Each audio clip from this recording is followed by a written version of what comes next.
और अब खबरों की तफसील। सुप्रीम कोर्ट में अयोध्या राम जन्मभूमि बाबरी मस्जिद अराजी तनाजे की 24वें दिन की समाअत के दौरान सुन्नी वक्फ बोर्ड ने कहा कि पूरे जन्म स्थान को पूजा की जगह करार देकर मुस्लिम फरीक के दावे को कमजोर करने की कोशिश की जा रही है।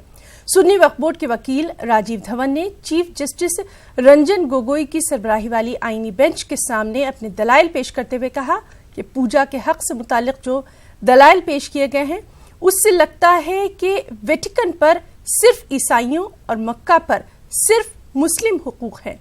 पूरी जाए पैदाइश को पूजा की जगह करार देकर मुस्लिम फरीक के दावे को कमजोर करने की कोशिश की जा रही है।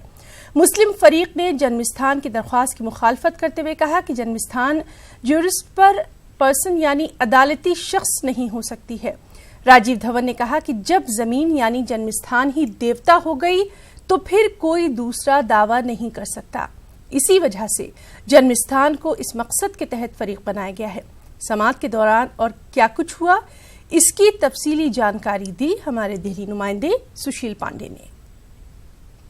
राम जन्मभूमि विवाद मामले के 24वें दिन की सुनवाई पूरी हो गई है। हालांकि मामले की सुनवाई के दौरान मुस्लिम पक्षकारों की तरफ से पेश वकील राजीव धवन ने सुप्रीम कोर्ट में यह कहा कि सोशल मीडिया पर एक पत्र लिखा जा रहा है जिसमें यह कहा जा रहा है कि चीफ जस्टिस इस मामले की सुनवाई ना करें। हालांकि मामले की सुनवाई के दौरान चीफ जस्टिस की तरफ से सुप्रीम कोर्ट में मुस्लिम पक्षकारों के वकील राजीव धवन से यह कहा गया कि इस बाबत उन्हें कोई जानकारी नहीं है। वहीं मामले की मुख्य सुनवाई के दौरान राजीव धवन की तरफ से कोर्ट में एक बार फिर से यह कहा गया कि मस्जिद का अस्तित्व हमेशा से उस विवादित स्थल पर रहा है। राजीव धवन की तरफ से कोर्ट में यह बताया गया कि 1949 से पहले वहां पर सुन्नी सेंट्रल वक्फ बोर्ड यानी कि मुस्लिम पक्षकारों की तरफ से जो तमाम फिलहाल मालिकाना हक की बात कही जा रही है उसके सबूत हैं। हालांकि 1949 के बाद जब छल से मूर्ति उस विवादित स्थल पर रखी गई उसके बाद इस तमाम तरह की दलीलों का लगातार हिंदू पक्षकारों की तरफ से कहा जाता रहा कि उस विवादित स्थल पर उनका आधिपत्य है। लेकिन राजीव धवन ने मामले की सुनवाई के दौरान जो महत्वपूर्ण बात कही वो ये कही कि मस्जिद और मंदिर का तो अधिग्रहण किया जा सकता है लेकिन विवादित स्थल का अधिग्रहण नहीं किया जा सकता है, यानी कि देवता के स्थान को नहीं बांटा जा सकता है। और इसी वजह से रामलला विराजमान को इस मामले में पक्षकार बनाया गया है। यानी कि यह साफ है कि राजीव धवन ने यह साफ कहा है कि हिंदू पक्षकारों की तरफ से विवादित स्थल पे नेक्स्ट टू फ्रेंड यानी कि श्री राम को इसीलिए प्रोजेक्ट किया गया है ताकि उस स्थल पर अधिग्रहण नहीं किया जा सके। लेकिन मुस्लिम पक्षकारों की तरफ से बार बार सुप्रीम कोर्ट को यह समझाने की कोशिश की गई अपने साक्ष्य और गवाह के मुताबिक कि वहां पर मस्जिद का अस्तित्व था। हालांकि सुप्रीम कोर्ट में राजीव धवन की तरफ से यह भी कहा गया कि सुप्रीम कोर्ट अगर इस पूरे मामले में फाइनल डिस्प्यूट देता भी है तो वो किस पक्ष को देगा, क्योंकि सवाल न्यास और डाइटी को है कि क्या सुप्रीम कोर्ट देवता के स्थान को कंसीडर करेगा या विवादित स्थल को। फिलहाल इस पूरे मामले की जो सुनवाई है वो कल भी जारी रहेगी। मुस्लिम पक्षकारों की तरफ से राजीव धवन अपना पक्ष जारी रखेंगे। कैमरामैन जगदीश गौतम के साथ Sushil Pandey, news 18 Delhi. Supreme court ने अयोध्या में बाबरी मस्जिद राम जन्मभूमि अराजी तनाजे की समाअत के बराह रास्त नशरिये के मसले पर कोर्ट रजिस्ट्री को नोटिस जारी करके इस सिलसिले में रिपोर्ट तलब की है। चीफ जस्टिस रंजन गोगोई की सरबराही वाली आईनी बेंच ने रजिस्ट्री ऑफिस से रिपोर्ट तलब की है कि अगर अभी हुक्म दिया जाए तो कितने दिनों में बराह रास्त नश्र का आगाज किया जा सकता है। आईनी बेंच ने कहा कि वो इस रिपोर्ट के बाद ही लाइव स्ट्रीमिंग पर फैसला करेगी। वाज़ेह है कि अयोध्या तनाज़े की समाअत को बराह रास्त नश्र करने के सिलसिले में आरएसएस के साबिक नजरिए साज केएन गोविंद आचार्य ने अर्जी दाखिल की है। उन्होंने अर्जी में यह भी कहा कि अगर मामले की कार्रवाई का लाइव स्ट्रीमिंग मुमकिन नहीं है तो कम से कम इस समाअत की ऑडियो रिकॉर्डिंग या मनोअन तहरीरी शक्ल में रिकॉर्ड की जाए।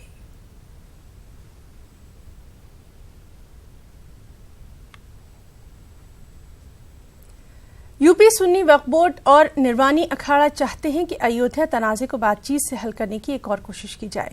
उन्होंने सुप्रीम कोर्ट के जरिए तश्कील दिए गए सालिसी पैनल के सरबराह जस्टिस खलीफुल्लाह को इस ज़िम्न में एक खत लिखा है। हालांकि मुस्लिम फरीक ने सुन्नी वक्फ बोर्ड की इस अपील को मुस्तरद कर दिया है। मुस्लिम फरीक के मुताबिक सालिसी के लिए यूपी सुन्नी वक्फ बोर्ड के चेयरमैन की ये निजी कोशिश हो सकती है। मुस्लिम फरीक के मुताबिक सुन्नी वक्फ बोर्ड केस के 6 मुस्लिम फरीकों में से एक फरीक है, इसीलिए सुन्नी वक्फ बोर्ड की अपील कोई मायने नहीं रखती।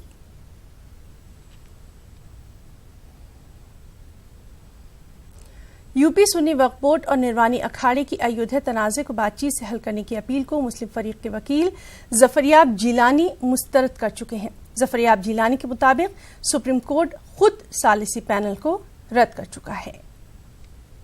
मध्यस्थता और मुसालिहत को लेकर के एक बार फिर से बात होना शुरू हुई है, क्योंकि एक लेटर लिखा गया सुन्नी वक्फ बोर्ड की तरफ से और निर्वाणी अखाड़ा की तरफ से। हमारे साथ इस पूरे मसले पर बात करने के लिए जफरयाब जिलानी साहब मौजूद हैं। जिलानी साहब, क्या आप लोगों का क्या मानना है, क्या ये बातचीत से मसला होना चाहिए? अब देखिए, हमने पहले भी कहा था सुप्रीम कोर्ट के जजेस से कि जब वो बातचीत का ऑर्डर कर रहे हैं कि देखिए इसमें कोई गुंजाइश हमें नहीं लगती है, तो एक जज साहब ने कहा भाई अगर 1% चांस हो तो भी हर्ज क्या है। और चूँकि कोर्ट 8 हफ्ते का टाइम दे रही थी उस वक्त, तो हमने कहा 1% चांस को तो कोई भी इनकार नहीं कर सकता। तो उनका ठीक है। तो सुप्रीम कोर्ट को उस वक्त मालूम था, बाद में सुप्रीम कोर्ट में जो रिज़ल्ट आया तो सुप्रीम कोर्ट ने खुद ही ऑर्डर कर दिया चीफ जस्टिस साहब की बेंच ने कि साहब मध्यस्थता नाकाम हो गई है, या लफ्ज़ लिखा है उन्होंने अनसक्सेसफुल या कुछ ऐसा लफ्ज़ लिखा है, इसलिए हियरिंग शुरू की जाती है। और अब सुप्रीम कोर्ट 22-23 दिन हियरिंग कर चुका है कंटिन्यूस। तो अब सुप्रीम कोर्ट में मध्यस्थता का मैं नहीं समझता कोई ऐसा कोई पार्टी नहीं करी। जितनी पार्टियां वहाँ बहस इनकी हो रही है, ना हिंदू साइड से ना मुसलमान साइड से। तो अगर किसी साहब ने सुन्नी वक्फ बोर्ड के चेयरमैन साहब ने ख़त को लिख दिया है तो उस पर यह हियरिंग ख़त्म हो जाएगी क्या? मैं समझता हूँ उनको अगर वो आके यहाँ कहेंगे तो चीफ जस्टिस या जजेस जो हैं उल्टे उन्हीं को डांटेंगे। आप लोग नहीं चाहते कि अब कोई मुसालिहत की कोई बात हो? मेरे चाहने क्या होता है? हमारे चाहने से कुछ हो रहा है क्या? मसला हमारे चाहने से हल हो जाएगा? हम सरेंडर नहीं करेंगे। दूसरा फरीक से चाहता है मुसलमान सरेंडर कर दें, वो हम नहीं करने वाले हैं। तो जब हम सरेंडर नहीं करेंगे तो इसके बाद जो चाहे। फिर मध्यस्थता की बात क्यों आ रही है? क्यों कहा जा रहा है कि निर्वाणी अखाड़ा आ गया, सुन्नी वक्फ बोर्ड आ गया? तो ये आप कह रहे हैं ना, हम तो नहीं कह रहे हैं। तो सीधे तौर पर यही है कि बातचीत की अब कोई गुंजाइश नहीं बची है। जो भी फैसला होगा सुप्रीम कोर्ट की तरफ से सामने आएगा। कैमरामैन दीपक बिश्ट के साथ खुर्रम शहजाद, न्यूज़ 18 दिल्ली। और दूसरी जानिब बाबरी मस्जिद एक्शन कमेटी ने भी सालिसी की कोशिश से मुतल्लिक खत को समाअत में रुकावट पैदा करने की कोशिश करार देते हुए कई सवाल खड़े किए हैं। चूँकि बातचीत के जो नतायज कई बार सामने आ चुके हैं, उसके बाद असरनो इस मरहले पे जबकि आधी से ज़्यादा हियरिंग हो चुकी है और हम ये अंदाज़ा कर रहे हैं कि 15 नवंबर से पहले कोर्ट का फैसला आ जाएगा इस मामले में। जिन लोगों ने ये कोशिश की है कि बातचीत के तो फिर दोबारा लाया जाए मामले को, हमें लगता है कि वो कोर्ट की प्रोसीडिंग को मौखर करना चाहते हैं, वो टालना चाहते हैं। वो नहीं चाहते कि इस मरहले पे कोई फैसला आ जाए। उनको अंदेशा है फैसला उनके हक में ना आए, इस बात का अंदेशा है। गोविंद पांसरे कत्ल मामले की तफ्तीश करने वाली एसआईटी की सुस्त रवि की बिना पर बॉम्बे हाईकोर्ट ने फिर एक मर्तबा एसआईटी को फटकार लगाई है। हाईकोर्ट ने कहा है कि ऑफिसर्स सिर्फ दूसरी तफ्तीशी एजेंसियों की तहकीकात पर मुनहसर न रहें, बल्कि खुद की तहकीकात को आगे बढ़ाने की कोशिश करें। हाईकोर्ट ने इस तरह के अल्फाज का इस्तेमाल करते हुए तहकीक करने वाले पुलिस ऑफिसर्स को आड़े हाथों लिया। सरकारी वकील ने अदालत के सामने वजाहत पेश करते हुए कहा कि कोल्हापुर में सैलाबी सूरत हाल की वजह से अफसरान राहत रसानी के काम में जुटे रहे, जिसकी वजह से तहकीकात आगे नहीं बढ़ सकती। सरकारी वकील ने कहा कि डॉक्टर नरेंद्र दाभोलकर और कलबुर्गी कत्ल मामले में गिरफ्तार अफराद से पांसरे कत्ल मामले की कुछ खुफिया जानकारी मिल सकती है क्या, इसकी भी तफ्तीश की जा रही है।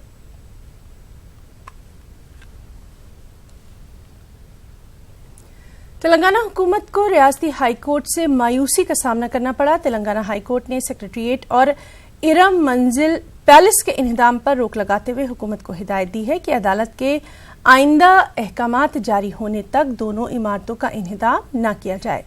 तारीखी इमारतों में से एक संगमील समझी जाने वाली इरम मंजिल की जगह पर तेलंगाना असेंबली की नई इमारत के लिए वज़ीर आला केसीआर ने भूमि पूजन किया था। इरम मंजिल के मालिक नवाब फखरुल मुल्क के वारिसैन ने हुकूमत के फैसले पर शदीद गम और गुस्से का इजहार किया। हुकूमत के फैसले को वापस लेने की अपील की गई थी। इस तारीखी विरसे के मालिक नवाब मुफक्कुर मुल्क के वारिसैन और दीगर तंजीमों ने इसके बाद अदालत से रुजू किया था। आइए जानते हैं इस मामले पर नवाब फखरुल मुल्क लीगल हायर्स एसोसिएशन के जनरल सेक्रेटरी नवाब शफात अली खान क्या कुछ कहते हैं।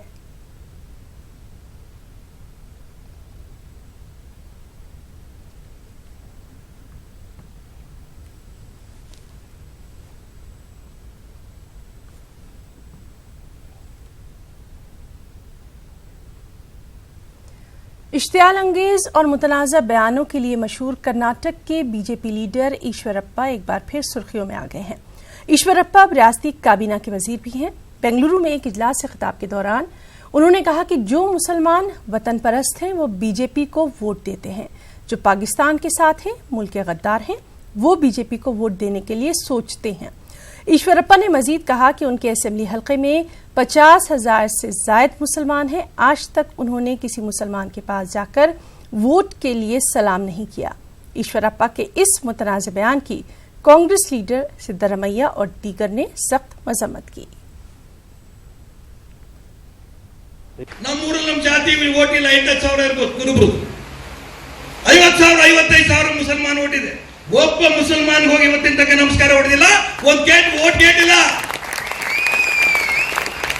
47,000 ವೋಟ್ ಲೀಡರ್ ಗೆದ್ದಿದ್ದೀನಿ ನಾನು ಯಾಕೆ ಅಂಶ ಈ ಸಭೆಯಲ್ಲಿ ಎತ್ತಿದ್ರೆ ಪತ್ರಕರ್ತರು ಬರ್ಕೊಳ್ಳೇ ಇದನ್ನ ಯಾವ ರಾಷ್ಟ್ರಭಕ್ತ ಮುಸಲ್ಮಾನ್ ಇದಾನೋ ಅವನು ಬಿಜೆಪಿ ವೋಟ್ ಕೊಡ್ತಾನೆ ಯಾರು ಪಾಕಿಸ್ತಾನ ಪರ ಇದ್ದಾರೋ ರಾಷ್ಟ್ರದ್ರೋಹಿಗಳಿದ್ದಾರೋ ಅವರು ಬಿಜೆಪಿ ವೋಟ್ ಕೊಡಕ್ಕೆ ಹಿಂದೆ ಮುಂದೆ ನೋಡ್ತಾ ಇದ್ದಾರೆ ನಮ್ಮೂರಲ್ಲಿ ನಮ್ಮ ಜಾತಿ ವೋಟ್ ಇಲ್ಲ 8,000 ಇರಬಹುದು ಕುರುಬರು 50,000 55,000 ಮುಸಲ್ಮಾನ್ ವೋಟ್ ಇದೆ ಒಬ್ಬ ಮುಸಲ್ಮಾನ್ ಹೋಗಿ ಇವತ್ತಿನ ತನಕ ನಮಸ್ಕಾರ ಹೊಡೆದಿಲ್ಲ ಒಂದು ವೋಟ್ ಗೇಟ್ ಇಲ್ಲ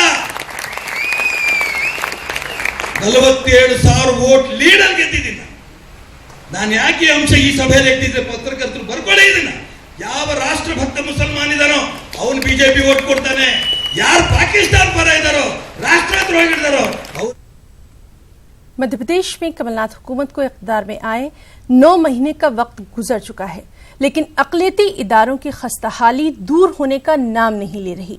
हुकूमत के दावे तो अपनी जगह हैं, लेकिन इन महीनों में अक़लियती इदारों में कमलनाथ हुकूमत कमेटियां तक तश्कील नहीं दे पाई है। पेश है ये खास रिपोर्ट। हुकूमत जो मध्य प्रदेश में असेंबली इंतखाबात से कब्ल अक़लियती तबके का 90% वोट चाहती थी, अब इसी पार्टी की हुकूमत ने इक़्तिदार में आने के बाद इसी तबके को फरामोश कर दिया है।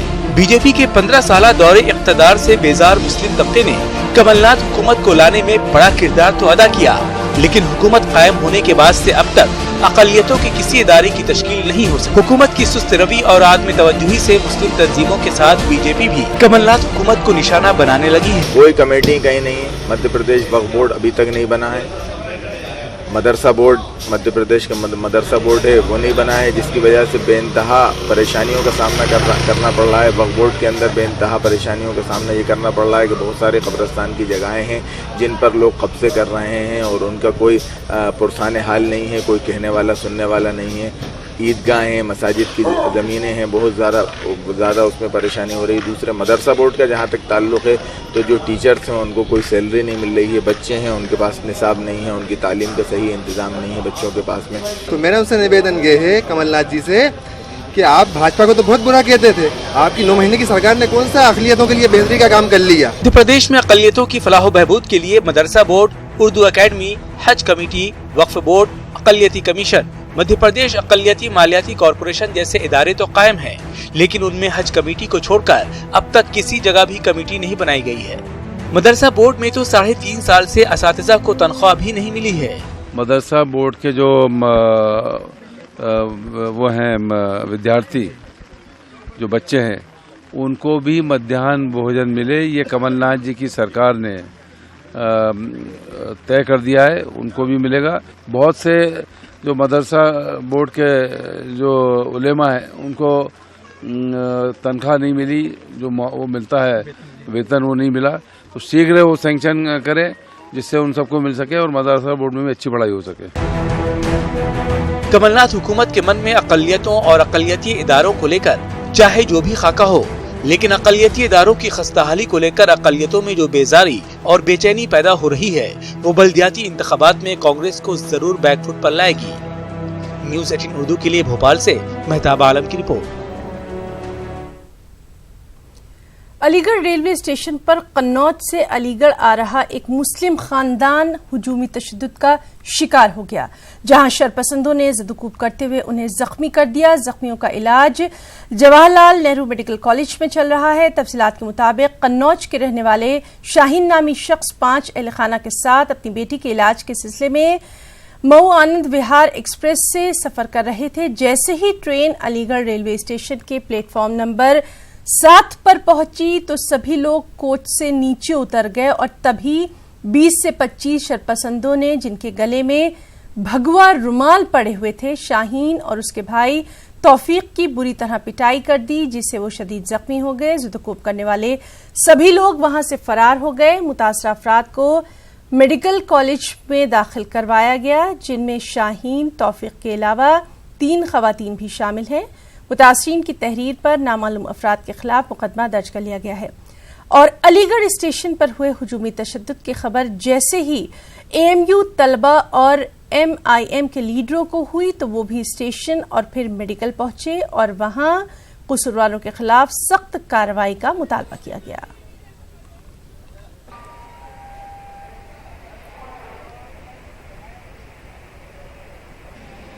मैं कन्नौज से आ रहा था पेशेंट को दिखाने के लिए, तो मैं अलीगढ़ स्टेशन पर उतरा। उतरने से गेट से 25-30 लोग आए, तो मुझे नकाब बुरखे में लेडीज लोग को देखा, एकदम अचानक मारना शुरू कर दिया। अब मारते फिर ईंटी पत्थर से भी मारा और पत्थर से भी मारा, घिसल के मारा, औरतों को भी मारा, बच्चे लोग को मारा। सब चोट इधर लगा है, सर फूटा है, यहाँ पे माथा भी फूटा है। हिंदू परिषद का वो ID कार्ड डाले हुए थे, पीले कपड़े वगैरह पहने हुए थे, और चड्डा भी पहने हुए थे, चड्डे में थे कुछ लोग, और बाहर से 25-30 लोग आ गए थे। 25 लोग करीब थे, और उन्होंने जो उतरते ही खन एकदम मारा पीटी करने लगे। मारा पीटी करते हम लोग जब बिंदे हैं तब जाके उन्होंने जो छोड़ा, पीछे से पुलिस वाला एक आ रहा था, वो धीरे धीरे आया, जले वो भाग गए सब लोग। पुलिस मौजूद थी, आपकी हेल्प नहीं की? नहीं, कुछ नहीं की, बस नंबर लिए, नंबर लेके कान लगे चली जाओ। हम तो जानते नहीं यहाँ के कौन है कैसे क्या है। चड्डा पहने थे, कोई पैंट पहने थे, कोई ऐसे थे, बड़े सब जवान लड़के थे, और ये पुलिस वाले भी वहीं थे। उन्होंने कुछ भी नहीं करा, बाद में आए, कल बाद में अभी यहाँ खड़े थे, हमने पहचान लिया, हमने जो तो यहीं थे स्टेशन पे। दो लोग आए हैं मारपीट के उसमें, और दोनों लोगों का CT हो रहा है। उसके बाद फिर पाएगा कि किस तरीके का मामला सामने आया। अब ये वही बता रहे हैं कि मारपीट है। अब कैसी मारपीट है ये तो हम नहीं बता पाएंगे, कैसी है तो वही लोग बता पाएंगे जो वहाँ पे देख रहे थे। नहीं, बहुत गंभीर रूप से घायल नहीं है लोग, मतलब अभी तो स्टेबल है फिलहाल। वो मऊ आनंद विहार में कुछ यात्री आ रहे थे अलीगढ़ के लिए, तो अलीगढ़ स्टेशन पे उतरते समय कुछ झगड़ा हुआ। ये महिलाएं पुरुष साथ में थे, पुरुषों में झगड़ा हुआ, जिनके कुछ चोटें आई हैं। पुरुषों के 2 पुरुषों की चोटें आई हैं, वो अस्पताल में एडमिट हैं, खतरे से बाहर हैं। क्या रही वो झगड़े की वजह और क्या बता रहे लोग? ये लोग बता रहे हैं जब उतरते थे ट्रेन से, उतरते समय उनको हटने के लिए कहा कुछ लोगों को, तो इसी बात पे इनमें कहासुनी हो गई थी, जिसकी वजह से झगड़ा हुआ। जब ये 15-20 लोग जो खड़े होते हैं, जैसे ये ट्रेन से उतरते हैं, इन्हें उतरता देख इन्होंने बुर्खा पहना था, और भी ऐसा बहुत सारे लोग थे, ऐसा नहीं कि सिर्फ यही थे, लेकिन वो ग्रुप इन पे अटैक करता है, इन पे हमला कर देता है और बहुत मारता है। बहुत ज़्यादा इन लोगों को गंभीर चोटें आती हैं। तो अब वो लोग यहाँ पे इलाज के लिए आए हुए हैं।